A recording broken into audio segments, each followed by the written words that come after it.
नमस्कार आप सभी को। आज हम सब लाइव जुड़े हैं अपने एकादशी के पर्व पर फिर से एक बार हरि कथा का गायन करने के लिए, श्री हरि का नामस्मरण करने के लिए लाइव है। हम महामारी के प्रभाव में, महामारी के प्रादुर्भाव में कुछ समय हम लाइव ना जुड़ सके। आखिरी मेरा लाइव मुझे लगता है तुलसी पूजन दिवस का और इसका रहा होगा, या फिर आळंदी में संत ज्ञानेश्वर महाराज जी की समाधि महोत्सव में हमने ज्ञानेश्वरी ग्रंथ का भावार्थ दीपिका जो श्रीमद् भगवद गीता की टीका है उसका पारायण किया था। वह मेरा शायद आखिरी लाइव होगा। उसके बाद मैं आज लाइव आ रहा हूँ। क्या होता है, लाइव के लिए जगह और समय चुना जाता है और वो विशिष्ट होता है। वो अगर चूक जाए तो फिर लाइव नहीं हो पाता। तो आप भी उसको जान सकते हैं कि अगर आपसे बातचीत करनी है, आपसे वार्तालाप करना है तो समय और स्थान ऐसा होना चाहिए जहाँ कोई भी कष्ट ना पड़े, जहाँ कोई भी समस्या ना उत्पन्न हो। और फिर बातें जो निकलती है, जो हमारा वार्तालाप चलता है, वो फिर हरि नाम स्मरण में चलता है और उसमें कोई भी बाधा है ये मुझे वैयक्तिक अच्छा नहीं लगता, क्योंकि आप और हम बहुत ही काल के बाद मिलते हैं और संभाषण प्रक्रियाओं में या फिर एक प्रकार के ब्रह्मानंद में हम लोग बातें करते रहते हैं। दूसरी बात, आज मुझे बहुत ही आनंद हो रहा है क्योंकि मेरे मन में माता जगदम्बा पराम्बिका त्रिभुवन सुंदरी जो है, अंबिका का, माँ भवानी का, त्रिपुर सुंदरी का अखंड ज्योति का मुझे पदयात्रा पैदल जो कार्यक्रम करना था वो मेरी बहुत इच्छा थी। वैष्णो देवी के दर्शन के बाद, शिवखोरी दर्शन के बाद, प्राचीन शिव गुफा, नौ देवी वगैरह ये तीर्थ स्थल करके आने के बाद, और अष्टविनायक भी उसके बाद मेरे हुए, अष्टविनायक दर्शन भी हुआ। उसके बाद मेरी बहुत इच्छा थी, उसके पहले से ही मैंने ठान कर रखा था कि अखंड ज्योति यात्रा हम लोग करेंगे। और दूसरा मातृ पितृ पूजन समारोह। तो मातृ पितृ पूजन समारोह एक महामारी के प्रादुर्भाव की वजह से उसके लिए हमें ऑर्डर्स नहीं मिले, परमिशन नहीं मिली, लेकिन अखंड ज्योति का कार्यक्रम करना मेरी बहुत इच्छा थी। और 19 फरवरी को शुक्रवार था और षष्ठी थी। तिथि भी बहुत अच्छी थी। मेरे मन में जो तिथि थी वही तिथि थी, वही दिन था, वही शुभ मुहूर्त था, ऐसा मुझे लग रहा है, क्योंकि जगदम्बिका के मन में भी वही दिन था। और उसी दिन हमारा कार्यक्रम संपन्न हुआ। माता की 7 ज्योतियाँ, अखंड ज्योतियाँ हम लेकर यहाँ का जो ग्राम दैवत है उसके मंदिर से, श्री महालक्ष्मी मंदिर बम्बई, हम लोग आरती के वक्त वह लेके गए अखंड ज्योति पैदल माता के नामस्मरण में। और वहाँ से फिर आकर वापस शिव गणेश मंदिर जो हमारे यहाँ पर है वहाँ पर हमने समारोह किया आरती कर कर। एक दिक्कत बहुत बड़ी आई, क्योंकि हमारे जो कार्यक्रम हुआ करते हैं उनमें बहुत ही भीड़ हुआ करती है, लोग हुआ करते हैं, भक्तगण बहुत ही निष्ठा से आते हैं। यह कार्यक्रम थोड़ा कम लोगों में हुआ। शायद मुझे लगता है 11 से 15 ही लोग थे हमारे कार्यक्रम में, और उतने ही लोगों की परमिशन थी, ऑर्डर्स थे कि इतने ही लोग होने चाहिए। और उसमें भी हम लोग 4-4 फुट का, या फिर अगर समझो एक इधर है तो एक इधर, ऐसे दूर दूर से चलते थे यात्रा के दौरान, और मास्क लगाए हुए वगैरह वगैरह वगैरह। सिर्फ जिनके हाथ में ज्योति थी उनको हमने सैनिटाइजर लगाने को नहीं कहा था, क्योंकि अगर कुछ आप अग्नि के संपर्क में आ जाए तो कुछ अनहोनी ना हो, इसके लिए। बाकी सबके पास अपने अपनी सुरक्षा के साधन थे महामारी के प्रादुर्भाव के लिए। तो यह कार्यक्रम हमारा संपन्न हुआ। ये बहुत बड़ी बात है कि अखंड ज्योति का पैदल कार्यक्रम हमारा संपन्न हुआ। मेरे मन को बहुत ही आनंद है और मैं बहुत ही हर्षोल्लास से कहना चाहता हूँ कि इस महामारी के प्रादुर्भाव में भी भगवान को हम लोग भूल ना सके। हमने कार्य करके दिखाए, और भजन संध्याएं वगैरह हम तो करते ही थे। लाइव के दौरान आपने देखा कि ज्ञानेश्वर महाराज का जो आळंदी में समाधि महोत्सव होता था, समारोह होता है हर साल, उसका भी हमने जो भावार्थ दीपिका का, जो भगवद गीता की टीका है, उसका पारायण हमने किया था। वो भी मैंने लाइव किया था। हर एक अध्याय मुझे पूरे नहीं हुए लाइव करने के लिए, लेकिन मैंने प्रयास किया और वो प्रयास सफल हुआ, क्योंकि बहुत लोगों ने उसके बाद, एक जो वीडियो है पारायण का, वो तो 1200 व्यूअर्स क्रॉस कर चुके, 1000 लोगों से ज़्यादा।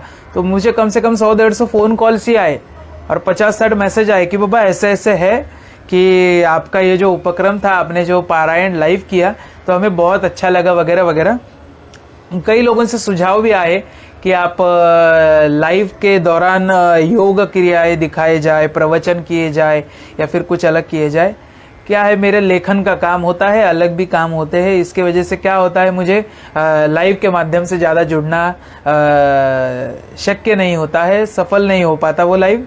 लेकिन आप लोगों से मिलने के लिए, वार्तालाप करने के लिए मैं लाइव जुड़ने का प्रयास हर बार करता हूँ। और आज आमल की एकादशी है, एकादशी के पर्व पर हम लोग लाइव है, ये हमारे लिए बहुत बड़ी बात है कि एकादशी का कोई भी हो, अगर बड़े ही काल के बाद क्यों ना हो, हम लोग लाइव तो करते हैं, लेकिन एकादशी का मुहूर्त हम लोग पकड़ लेते हैं कि एकादशी के दिन हम लोग लाइव आ जाते हैं। और एकादशी के दिन आपके जैसे भक्तों का, हरि भक्तों का और मेरा मिलन होना, ये बहुत बड़ी बात है, बहुत अच्छी बात है। मैं तो श्री हरि के चरणों में नतमस्तक हूँ कि हरि भक्तों का हरि एकादशी के दिन, बड़े ही काल के दौरान क्यों ना हो, लेकिन हमारा संभाषण जरूर हो जाता है। आप कमेंट्स के द्वारा, बहुत से लोग हैं वो कमेंट्स के द्वारा नहीं बताते हैं, वो लोग डायरेक्ट मैसेज के तौर पर बताते हैं। मैंने उनको पूछा भी है तो वो कहते हैं कि कमेंट पब्लिक हो जाती है और हमको हमारे सुझाव आपके पास ही पहुंचाने हैं, हमें लोगों के पास नहीं पहुंचाने, क्योंकि हम जो सुझाव देंगे उसका अनुमोदन करके, उसको अनुमोदित करके आप उसको अनुसरण में लाएंगे। लोगों का तो कुछ पता नहीं है, आप और हम लोग सदग्रस्त है, हम अपनी निपटा ले, लोगों की ना छोड़ दे तो मैं समझ लेता हूँ कि उनका हेतु क्या होता है। तो सीधा मैसेज करके, डायरेक्ट मैसेज करके भी लोग बताते हैं कि आप लाइव के माध्यम से ऐसे ऐसे उपक्रम कीजिए। तो क्या है, हमारा जो सोशल मीडिया है उसके ऊपर जो ऑडियंस है, जो भक्तगण है, वो बहुत ही कम है। जैसे ही वो बढ़ते जाएंगे तो हम लाइव के बारे में सोचेंगे कि बार बार लाइव कैसे किया जाए। बहुत ही संकल्पना है, योग क्रिया या फिर प्रवचन हो, भजन संध्याएं हो, मंत्रोच्चारण हो, सायं की आरती वगैरह, ऐसा मेरे मन में बहुत सारे प्रयोजन है जिनको लाइव करना है मुझे। देखते हैं अभी जो हमारे नसीब में होगा या फिर जो ऊपर वाला ठानेगा, श्री हरि के मन में होगा वही होगा। लेकिन चिंता ना करें, जल्दी हम लोग लाइव के बारे में विचार करने वाले हैं। दूसरी बात यह है कि पहले तो आप YouTube पर जाए, हमारे चैनल पर उसको सब्सक्राइब करें और जितने भी वीडियोज़ हैं उनको लाइक करें और उनको देखें, क्योंकि हेडिंग तो हमने डाले है कि इस समय का प्रवचन, उस समय का प्रवचन, लेकिन उसमें जो बातें कही गई है वो बहुत ही अनूठे तरीके से बताई गई है। उन बातों को आपको सुनना चाहिए ताकि आपके विचार प्रवाह में थोड़ा बदलाव आए। और these all statements and these all pravachan videos for those people who are educated, who are trying to understand our culture, who are trying to understand our संस्कृति, जो हमारे प्रथा परंपराओं के बारे में, कल्चर के बारे में जानना चाहते हैं। जो भी कम ऑडियंस है, लेकिन उसमें भी हमारी ऑडियंस अंग्रेजी ज़्यादा है उसमें, जो इनसाइट्स में दिखाया जाता है। तो उसमें जो विचार प्रवाहित किए गए हैं हमारे YouTube के वीडियोस में, तो आप उन वीडियोस को जाके देखिए। हमारा प्रयास चलता है कि हर एक सोशल माध्यम से, वो YouTube हो, वो Facebook हो, वो Instagram हो, वो कुछ भी हो, हम लोग उससे, ट्विटर हो, हम लोग उससे ज्ञान प्रवाह करने का ही प्रयास कर रहे हैं। और जो मूल ज्ञान धारा है, जो सनातन आर्य हिंदू वैदिक ज्ञान धारा है, ज्ञान प्रवाह है, उसमें ही हम लोगों को समाहित करना चाहते हैं ताकि लोग ज़्यादा से ज़्यादा जो अपने कल्चर को भुलाते जा रहे हैं उससे जुड़े और भगवत कार्य में अपना हिस्सा दे, लोग उसमें जुड़े। इसके लिए हमारा प्रयास है कि मूल ज्ञान धारा में लोग जुड़े। ज्ञान धारा को आपको समझना चाहिए। शास्त्री जी नमस्ते, आपने अनुमोदन दिया है वीडियो को, हमारे निरंजन शास्त्री, आपका भी स्वागत है लाइव में। क्या होता है कि मूल ज्ञान धारा को लोग भूल जाते हैं, और दूसरी बात यह है कि मूल ज्ञान धारा को भूलते हुए भी लोग एक प्रकार के आरोप अपने संस्कृति पर कर देते हैं और संस्कृति को भूल जाते हैं। क्या है पता है, बहुत सारे सुशिक्षित लोग, मोस्ट एजुकेटेड लोग जो तथाकथित है, वो मुझे मिलते हैं। युवा के तौर पर मैं घूमता रहता हूँ तो मुझे मिलते हैं और कहते हैं कि ये प्रथाएं परंपराएं गलत है, हम लोग इसका अनुसरण क्यों करते हैं, ऐसा क्यों करते हैं, वैसा क्यों करते हैं। तो मुझे कहना एक है कि आप दूसरी जो भाषा है, दूसरी जो संस्कृति आपके नज़र के सामने है, दृष्टि के सामने है, ना तो आपने उसका अभ्यास किया है, ना उनकी भाषा का अभ्यास करके ना उनकी संस्कृति को जानने का आपने प्रयत्न किया है। आपको जो दिखता है आप वही उसी के ऊपर बात करते हैं और अपनी मूर्खता सिद्ध कर देते हैं। ना अपनी मातृभाषा या फिर अपनी भाषा का, संस्कृत हो, कोई भी आपकी मातृभाषा हो, उसका अध्ययन किया है ताकि आप अपनी संस्कृति जान सके।